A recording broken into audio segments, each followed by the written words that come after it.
This week, Zoom has a remote code execution flaw that was affecting macOS, but also affects RingCentral and Zhumu. A researcher released a proof of concept for a critical Atlassian Crowd remote code execution flaw.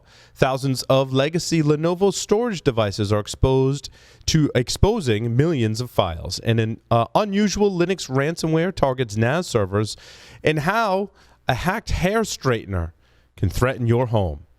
In the expert commentary, we welcome our very own CEO, Matt Alderman, to discuss Facebook's $5 billion FTC fine. With that, we will get on with Hack Naked News. This is Security Weekly, for security professionals, by security professionals.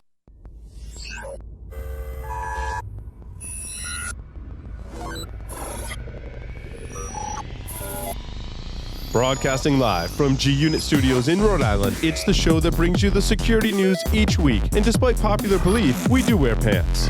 It's Hack Naked News.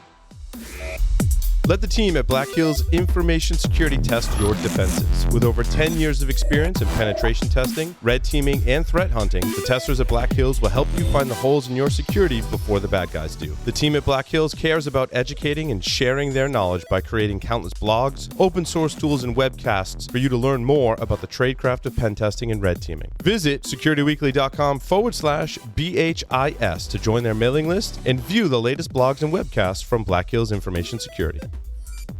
Welcome, everyone, to Hack Naked News. And despite the intro, I am not wearing pants. I'm actually wearing shorts. It's hot today. This is episode 227 for July 16th, 2019. I'm, of course, your host, Paul Asadorian, reminding you to register for our upcoming webcast with, webcast plural even, ISC Squared, where we'll, and our very own Evaluating Security Vendors Without Losing Your Mind by myself and Adrian Santabria. If you would like to register for those webcasts, I'll make it easy for you. Go to securityweekly.com/webcast. If you missed any of the previous ones, you can go to securityweekly.com/on-demand. And now, the security news this week. A hacked hair straightener can threaten your home. That's right. Pentest Partners has decided to put the Glamorizer hair straightener through its security paces. Now, obviously, I haven't used one of these devices, but it does have Bluetooth Low Energy embedded for connecting to the mobile app. The app allows the user to remotely change the temperature and set a time frame for automatic shutoff for the device. A quote from Pentest Partners says, "For years, we've been trying to set fire to smart things by hacking them. We got some charring in the eye kettle, but nothing more," said Stuart Kennedy. He also says these straighteners seemed like a much better candidate for our pyromaniac intent. My commentary on this whole thing is I just don't get a lot of things about this story. First, this device looks as though it should be plugged in. I would assume to get that hot, it would need some source of power through an electrical outlet. So why don't you just unplug it when you leave the house? Anyway. Secondly, why do you need to set the temperature and automatic shutoff timer from an app on your phone? I mean, couldn't the designers very easily have put something on the device that lets you do this to be a lot more safe and probably even easier to use, as I don't have to fumble with my phone and open up the app while I'm straightening my hair or after I straighten my hair, maybe before and after. Also, why are the researchers so interested in setting things on fire? Should there also be a requirement of some sort of hardware that prevents it from ever reaching an unsafe temperature, as most printers have, from my understanding? I don't understand a lot of things about that whole story. I do, on the flip side, think it's really cool that they hacked into a hair straightener and potentially were able to make it catch fire. A Zoom remote code execution flaw also affects its rebranded versions under RingCentral and Zhumu. The same security vulnerabilities that were recently reported in Zoom for macOS also affect two other popular video conferencing software packages that under the hood are just a rebranded version of Zoom video conferencing software. Security researchers confirmed to the Hacker News, who broke this story, that RingCentral is used by over 350,000 businesses, and Zhumu, a Chinese version of Zoom, also runs a hidden local web server on users' computers, just like the version for macOS by Zoom. The controversial local web server that has been designed to offer an automatic click-to-join feature was found vulnerable to a remote command injection attack through third-party websites. More on that later. Unusual Linux ransomware. This really wasn't all that unusual. The most interesting part of this article for me are how our friends at Intezer were able to disrupt this campaign by essentially using up all of the Bitcoin wallets because there was a finite amount that they had reserved for this campaign. So the folks from Intezer state the idea simply abuses the fact that no authentication is enforced to connect to the SOCKS 5 proxy used by the malware and this campaign. Since the authors behind this ransomware were delivering one Bitcoin wallet per victim from a static pool of already generated wallets, we could replicate the infection packets to retrieve all of the wallets until they had no further wallets under their control. Therefore, when a genuine infection would occur, the ransom client would not be able to retrieve the configuration artifacts. Love those folks at Intezer. Also said in air quotes good password as the initial infection, according to Intezer, came from an SSH brute force attack. CVSS 3.1 has refined and updated for easier adoption by the security community. I think this is a neat update to the CVSS scoring system. The additional metrics allow industry sectors such as privacy, safety, automotive, healthcare, and more to score factors that are outside the core CVSS standard. Finally, the CVSS glossary of terms is expanded and refined to cover terms used throughout the CVSS version 3.1 documentation. You can check out more in the show notes. And I think that's been one of my gripes with CVSS is taking in those external factors, and certainly this version looks to address at least some of that. Back on Zoom, Apple has quietly removed Zoom's hidden web server from Macs with their malware removal tool. And look at Apple caring about security on macOS. In an embarrassing twist this week, the long saga of Zoom's vulnerable web conferencing app, Apple has issued a silent update that automatically removes the software's hidden web server from Macs. It's not a great web server if it's hidden necessarily. I guess anyway. Zoom released its own fix to do the same thing earlier on July 9th, but Apple remained unconvinced that this protected users who had either not updated their software or had deleted it before the company took this action. Matt will be talking more about this story, but Facebook's FTC fine will be $5 billion. And they said that was worth 1 month of revenue. And so it said the Federal Trade Commission and Facebook have reportedly agreed on a $5 billion fine that would settle the FTC's privacy investigation into the social network, with Facebook having a reported $15 billion in revenue last quarter. The $5 billion fine would amount to 1 month's worth of revenue. The math is confusing on that story because they present quarterly, not yearly. Anyway, I didn't really like the math. I did pull, and Matt will talk about this more. Facebook's annual revenue, according to my math, maybe Matt has better information, $55.8 billion per year, which was up from $40.6 in 2017. So still a hefty fine. We'll talk more about that after the break. The NPM installer for PureScript package has been compromised. This stuff happens if you use any kind of package software. Criminals can get in there and do bad things. There's a whole story behind this that we'll probably talk more about maybe on this Thursday's Paul's Security Weekly. But basically, one of the developers explained that the PureScript installer has some dependencies that are also controlled by another contributor, and malicious code was added to some of those dependencies of the NPM installer at separate times. One of the other maintainers claims that packages were compromised by an attacker who gained access to his NPM account. The good news is the malicious code that was added has only the purpose of sabotage, and crashes the PureScript NPM installer. So if you're driving yourself nuts, you might just have some code that was put there by an attacker. No big deal. Well, maybe it is. It depends. Researchers release a proof of concept for a critical Atlassian Crowd remote code execution. This kind of thing happens too. The flaw arose due to a development plugin incorrectly getting enabled in release builds. Hey, look, I'm guilty of that stuff too, all right? So before you start throwing stones, you probably live in a glass house if you've ever written any kind of software. The article states attackers who can send unauthenticated or authenticated requests to a Crowd or Crowd data center instance. Crowd is identity management from Atlassian, the best I can tell. You can exploit this vulnerability to install arbitrary plugins, which permits remote code execution on systems running the vulnerable versions of Crowd or Crowd Data Center.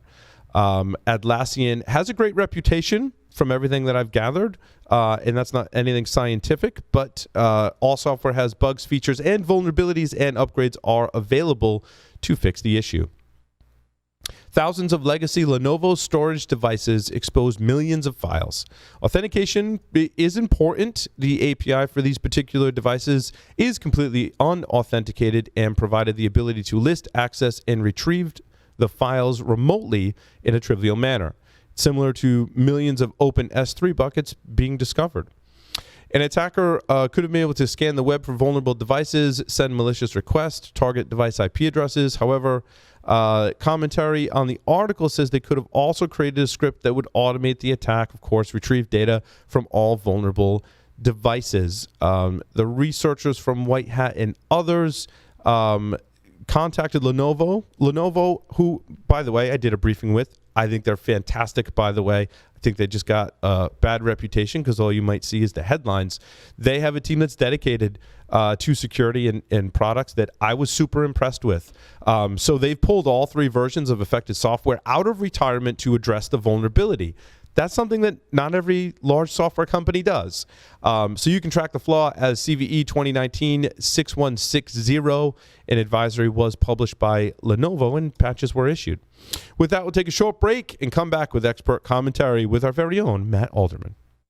The question is simple. Have any of the systems on my network been compromised? The answer is harder than it should be. Enter AI Hunter. Active Countermeasures has automated and streamlined techniques used by the best pen testers and threat hunters in the industry to create AI Hunter, a network threat hunting solution that does the first pass of a hunt for you to identify systems that are most likely to be compromised and scores the results on a scale from 0 to 100. You can then research those systems in depth with AI Hunter. Focus your valuable time on the systems that need your expertise with AI Hunter. Sign up for a personal demo today at securityweekly.com/ACM. Welcome back, everyone, to Hack Naked News. Matt Alderman, welcome to the program. Thank you, Paul. I had to sit in the last 2 weeks and read the stories. I might as well do some commentary this week. Oh, hopefully they were equally as good as the stories this week. Those stories were really good and entertaining. So yeah, it's not every week that you get that. True. Yeah. And I covered the first part of the Zoom issue last week, and then you extended it for all the follow-up activities that happened after last week's show. Right. That happens. Yeah. So I also saw in the news, Matt, that Facebook is facing a $5 billion fine, which is, I mean, not insignificant, right? No, it's actually pretty significant. The thing for me is, after this $5 billion fine, will Facebook actually change its ways? Because battle lines are being drawn kind of on 2 sides of this issue. You know, on the one side, you've got privacy experts believe that the fine is unlikely to hurt Facebook, right? They just logged a profit of $2.4 billion on revenue that climbed 26% to $15.1 billion for the first 3 months of this year. So that's where that $5 billion equals 1 month's worth of revenue. Gotcha. Because that's what their revenue was in the first quarter. Plus, the stock actually increased by 1.8% after the fine was announced, closing close to it. Actually, it's high for the year of over $205 a share. So the financial incentive side of this doesn't appear to impact Facebook much, right? And as we covered on Business Security Weekly this week, Matt, the stock price is often termed by your financials and your profitability, which if their profitability is still good, why would their stock suffer? Yeah. Well, remember, Facebook put $3 billion aside, knowing that this fine was going to be somewhere between $3 and $5 billion. So they put the money aside. And so once the settlement came out, I think shareholders said, okay, they only need to give up $2 more billion. Therefore, we still like the stock on its fundamentals, and up it went. Now, on the other side of the fence, others disagree that this is a pretty big chunk of change. $5 billion, about 9% of Facebook's annual revenue, which was $56 billion. Yeah, you laid it out as $55.8 billion last year.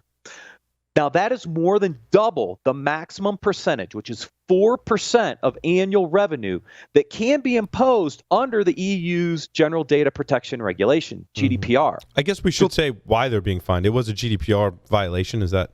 No, it's not. So in this particular case, so think about this. GDPR could have fined them up to 4%. The FTC fined them 9%. Wow. Now, the UK's Information Commissioner's Office only fined Facebook £500,000 for the same incident. And the reason is because GDPR was not the law of the land when the incident occurred. This is related to Cambridge Analytica.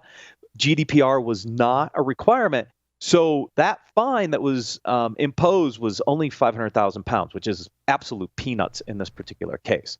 However, with the fines that were imposed last week for both British Airways and Marriott, it's highly possible a Facebook incident now could be very costly, probably closer to that 4%, which could be another $2.3 to $2.4 billion fine. So it's less than the FTC fine, but still a big chunk of change. Right. The other thing that is interesting is this is the biggest fine in FTC history, dwarfing the previous record holder, which was $22 million against Google in 2012.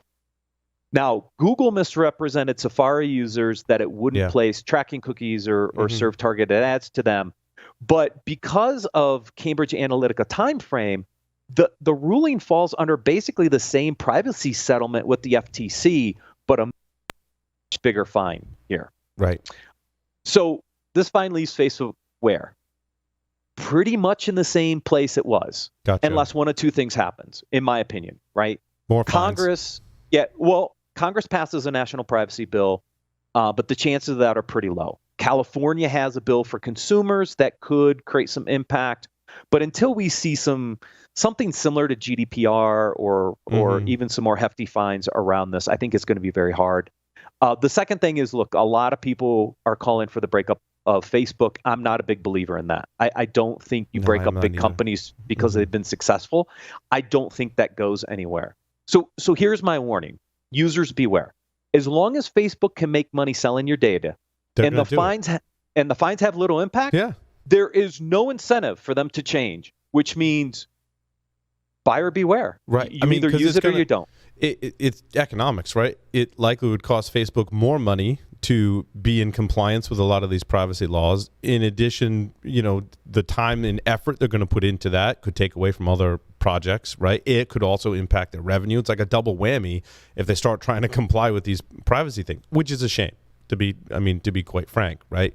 We want people in companies to respect our privacy, but obviously that doesn't happen all the time. Yeah, and as long as they have the money and as long as they're not taking a hit financially, I just don't see any changes coming. I know Marriott's fighting their decision for the EU GDPR violation. We'll see how that plays out. But, without something stronger from a legislative perspective or from a fine perspective, I just don't see changes coming anytime soon. Agreed. Well, Matt, thank you very much for weighing in on the Facebook fine from the FTC. Thank you, everyone, for listening and watching. We'll see you next time.